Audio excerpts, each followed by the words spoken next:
ఇలా బలవంతంగా చచ్చావే అనుకో, సూర్యని చంపి నీ చెల్లెల్ని నీ ప్లేస్లో తెచ్చి పెడతా. మా అన్నయ్యని ఇష్టపడే పెళ్లి చేసుకున్నావా? సూర్య ప్రేమించి పెళ్లి చేసుకుంటున్నాడంటే ఎలాంటి అమ్మాయి వస్తుందా అని టెన్షన్ పడ్డాను.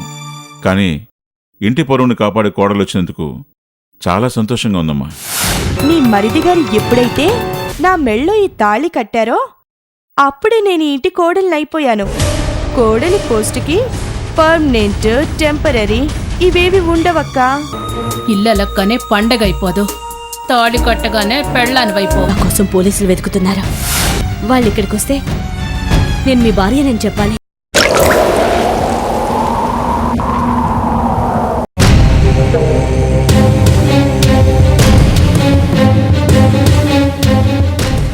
ఎవరు మీరు? ఇక్కడేం చేస్తున్నారు? నా పేరు జీవన్ సార్. ఈవిడ నా భార్య నిషా. బైక్ రిపేర్ అయితే చూస్తున్నాం. అవును, పురకాతో ఒక అమ్మాయి పరిగెత్తింది చూసారా? లేదు సార్, మార్కెట్ నుంచి తిరిగి వస్తుంటే బైక్ రిపేర్కి వచ్చింది, రిపేర్ చేసుకుంటున్నాం. మీరు చెప్పిన వాళ్ళు ఇటెవరు రాలేదు సార్. ఓకే, కానిస్టేబుల్స్ పదండి.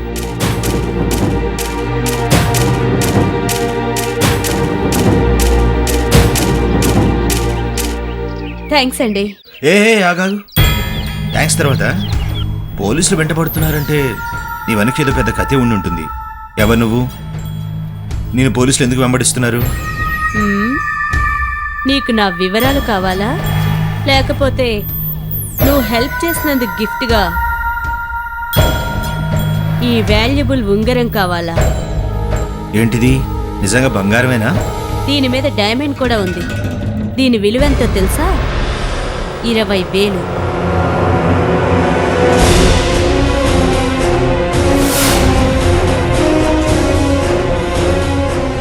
ఇంత చిన్న హెల్ప్కే ఇంత పెద్ద గిఫ్ట్ ఇచ్చావంటే నువ్వు సామాన్యురాలివి కాదు. సరే, ఇంకేమైనా పనుంటే చెప్పండి, తప్పకుండా చేసి పెడతాను. తప్పకుండా. ఇప్పుడు ఎలాగూ నేను నీ భార్యనని వాళ్ళతో చెప్పావు కదా, కొన్ని రోజులు నన్ను నీ భార్యగా నీ ఇంట్లో ఉంచుకోగలవా? ఊరికే కాదులే, నువ్వు ఊహించనంత డబ్బిస్తాను. వెతకబోయిన పర్సు జేబులో దొరకడం అంటే ఇదేనేమో. ఇంట్లో పెళ్ళని ఏదో విధంగా మేనేజ్ చేయొచ్చు, కానీ ఈ ఛాన్స్ మాత్రం అస్సలు వదలకూడదు. హలో, నన్ను నీ భార్యగా తీసుకెళ్ళటానికి ఇంతలా ఆలోచిస్తున్నావంటే నీకు ఆల్రెడీ పెళ్ళైపోయిందా? పెళ్ళా? ఇంకా ఒకసారి కూడా కాలేదు. నేను ఒక్కనే ఉంటాను, నువ్వు హ్యాపీగా రావచ్చు, ఎన్ని రోజులైనా ఉండొచ్చు. నేను ఎన్ని రోజులుంటాననేది నీ మీద ఆధారపడి ఉంటుంది. నువ్వెట్టి పరిస్థితుల్లోనూ నేనెవరు, ఏంటి, ఎందుకు అనే ప్రశ్నలు నన్ను అడగకూడదు. అలా అడిగిన మరుక్షణం నేను నీ దగ్గర ఉండను. నాకు పర్సనల్ నిండితే చాలు గాని నీ పర్సనల్ విషయాలు నాకెందుకు? ఒకే ఒక పర్సనల్ విషయం అడగొచ్చా? అదే నీ పేరు. నిషా అన్నావు కదా, అదే పేరు కంటిన్యూ చేయి.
ఏమైందిరా? ఏం జరిగింది? ఏం లేదన్నయ్య, పూజా మందిరంలో డబ్బా అందుకోబోతుంటే చీర దీపానికి అంటుకున్నట్టుంది. సమయానికి భార్గవి వదిన వచ్చింది కాబట్టి సరిపోయింది. ఇంత పెద్ద ప్రమాదం తప్పితే ఏదో చిన్న విషయంలో ఎంత తేలిగ్గా చెప్తున్నావే. ఇన్నాళ్ల నా కాపురంలో ఇలాంటివి జరగడం నేనెప్పుడు ఎరగను. పైగా దేవుని మందిరం ముందున్న దీపం బట్టలకి అంటుకోవడం అంటే అంతకంటే అశుభం ఇంకోటి ఉండదు. ఏదో యాక్సిడెంటల్గా జరుగుంటుంది వదినా. ఇందులో అశుభం ఏముంది? కొన్ని నమ్మకాల్ని అంత తేలిగ్గా కొట్టిపారేయొద్దు సూర్య. బిడ్డొచ్చిన వేళ గొడ్డొచ్చిన వేళ అంటారు. నువ్వు ఈ మహాతల్లిని ఏ ముహూర్తాన పెళ్లి చేసుకుని తీసుకొచ్చావో అప్పుడే ఆడపడుచుని పొట్టన పెట్టుకోబోయింది.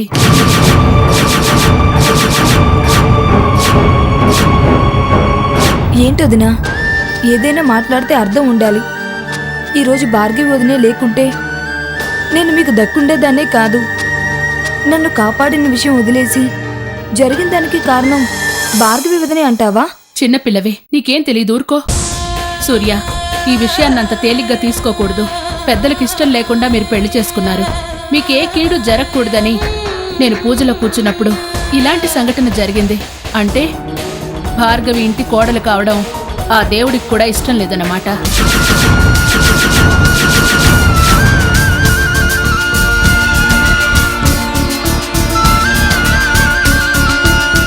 నిన్న మన అకౌంటెంట్కి యాక్సిడెంట్ జరిగింది.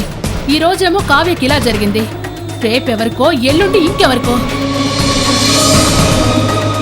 నా మాట విని ఎవరినైనా మంచి జ్యోతిష్యుణ్ణి కలిసి జాతకాలవి చూపించి శాంతి హోమాలన్నా జరిపించు.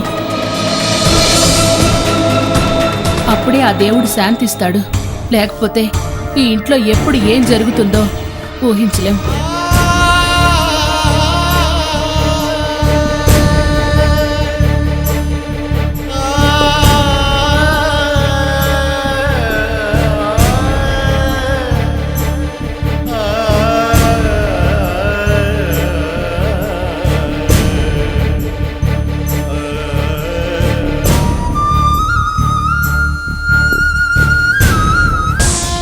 ఇప్పుడే ఏముంది, ముందు ముందు చూడు.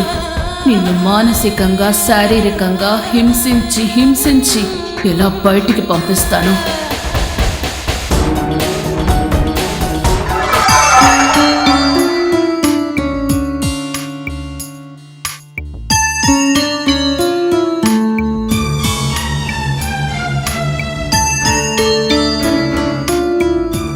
ఏంటన్నయ్య నువ్వు కూడా? వదిన సంగతి నీకు తెలిసిందే కదా. ఎప్పుడు ఎక్కడ ఏ అవకాశం దొరుకుతుందా, ఎవరిని ఆడిపోసుకుందామా అని చూస్తూ ఉంటుంది. భార్గవి వదినంటే అస్సలు పడదు. అందుకే చిన్న విషయాన్ని పెద్దది చేసి చిన్నోదిని నిందించడానికి ప్రయత్నం చేసింది. నువ్వే ఇంత బాధపడితే ఇక వదిన ఎంత బాధపడుతుందో చెప్పు.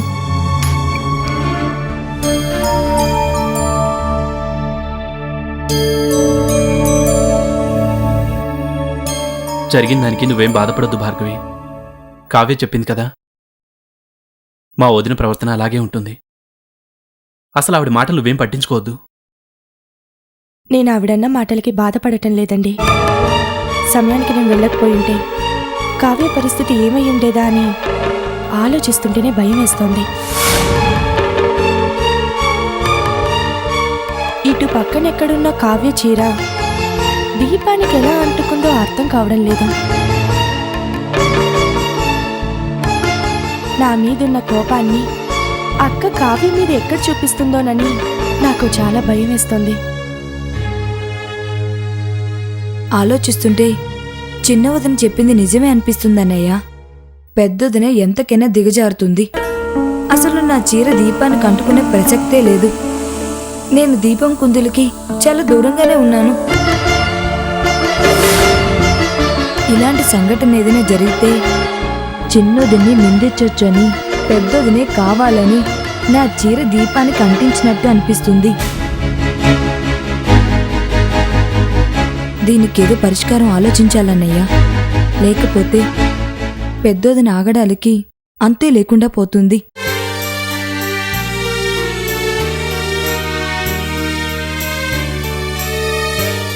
మనం ఈ విషయంలో ఎలాంటి తొందరపాటు నిర్ణయాలు తీసుకోకూడదు. అన్నయ్యకి తెలిస్తే బాధపడతాడు. కాకపోతే వదిన ఇంటెన్షన్ ఏంటో అర్థమైంది కాబట్టి మీరు కొంచెం జాగ్రత్తగా ఉండండి.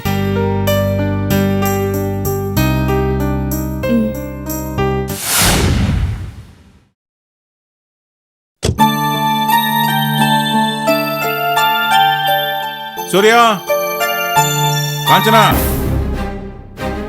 అందరూ ఒకసారి బయటికి రండి. అన్నయ్య ఎందుకో పిలుస్తున్నట్టున్నాడు. వెళ్దాం పదండి. ఎట్టి పరిస్థితుల్లోనూ ఈ సంఘటన గురించి అన్నయ్య దగ్గర ప్రస్తావన తీసుకురావద్దు. పదండి.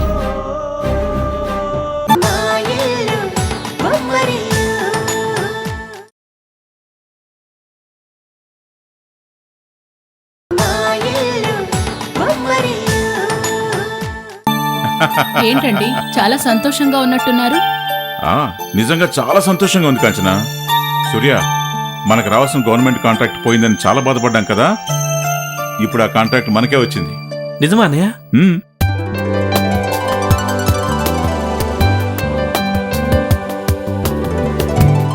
ఎలా అన్నయ్య? నేను నమ్మలేకపోతున్నాను. It's really a big miracle. ఎవరైనా మినిస్టర్తో అప్రోచ్ అయ్యావా? ఏం లేదు, అసలు ఆ విషయం గురించి నేను అప్పుడే మర్చిపోయాను. మళ్ళీ మనకి ప్రాజెక్ట్ వస్తుందని కళ్ళ కూడా అనుకోలేదు. అసలు దీనికి అంతటికి ఒకటే కారణం, బిడ్డొచ్చిన వేళ గుడ్డొచ్చిన వేళ అంటారు కదా. భార్గవి ఇంట్లో అడుగుపెట్టిన వేళ విశేషం మనకి ఈ శుభం జరిగింది.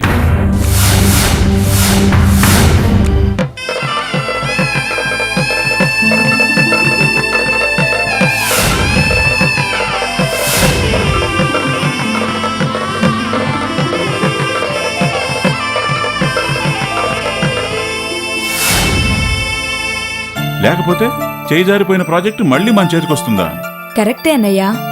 ఇప్పటి వరకు జరిగిన కొన్ని పరిస్థితుల వల్ల నేను ఇలాంటి మూఢనమ్మకాలు కొట్టిపారేసేనే కానీ ఇప్పుడు నువ్వు చెప్తుంటే నిజంగా నాకు నమ్మాలనిపిస్తుంది. నిజంగా చిన్నదిన మన ఇంట్లో అడుగు పెట్టడం మన అదృష్టం. ఇక నుంచి మనకన్నీ మంచి రోజులే. బిడ్డొచ్చిన వేళ గొడ్డొచ్చిన వేళ అంటారు. నువ్వు ఈ మహాతల్లిని ఏ ముహూర్తన పెళ్లి చేసుకుని తీసుకొచ్చావో అప్పుడే ఆడపడుచును పొట్టన పెట్టుకోబోయింది.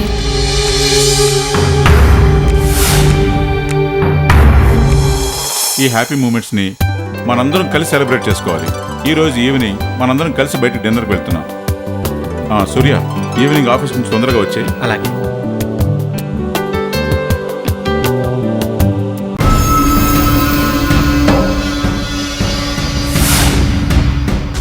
చూస్తానే అందరూ కలిసి నిన్నెన్నాళ్ళు నెత్తిన పెట్టుకుని ఊరేగుతారో నేను చూస్తాను.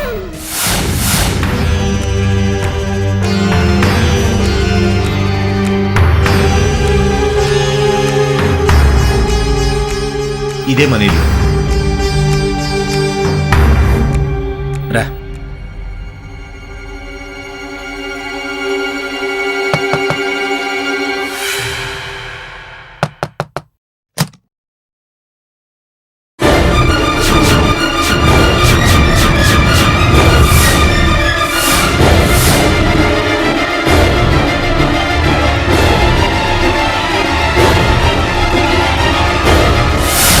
వెరైటీగా నీ కష్టాల్ని తగ్గించడానికి నేను పని చేయబోతున్నాను.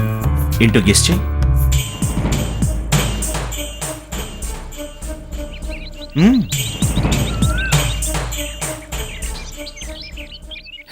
నీకు తోడుగా ఉంటుందని సరదాగా రెండో పెళ్లి చేసుకుని నీకు సబతిని తీసుకురాబోతున్నాను. నువ్వు ఒక్కడవే ఉంటున్నానన్నావు. ఈవిడెవరు? ఈవిడ ఈ ఇంటి పని మనిషి.